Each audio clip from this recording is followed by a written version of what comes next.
Hi my dear friends, my dear masters and my dear God's.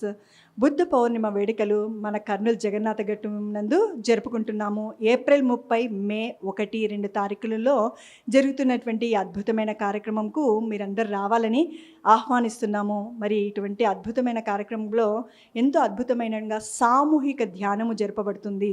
మనకు జీవితంలో ఎన్నో కష్టాలు, బాధలు, అనారోగ్యాలు ఉంటాయి. అంతేకాకుండా మన జన్మకు కారణమేమి, ఎందుకు పుడుతున్నాం, ఎందుకు చేస్తున్నాం, ఎందుకు ఈ బాధలు, ఎందుకు ఈ కష్టాలు, ఎందుకు ఈ అవమానాలు, జన్మకు గల అర్థమేమి, ఈ జనన మరణ చక్రంలో చిక్కుకోవడానికి గల కారణమేమి అనే సత్యాలు తెలుసుకోవాలని ఉందా? మరి తెలుసుకోవాలంటే జగన్నాథ గట్టు మీద జరుగుతున్నటువంటి ఈ బుద్ధ పౌర్ణిమ కార్యక్రమంకు దయచేసి అందరూ రావాలి. ధ్యాన మహాయజ్ఞంకి అందరూ వచ్చి మనము సక్సెస్ఫుల్ చేయాలి. మనము కూడా జ్ఞానాన్ని పొందాలి. ధ్యాన సాధన అందరం కలిసి సామూహికంగా చేసుకుందాం. అందరూ అక్కడికి రావాలని కోరుకుంటున్నాను.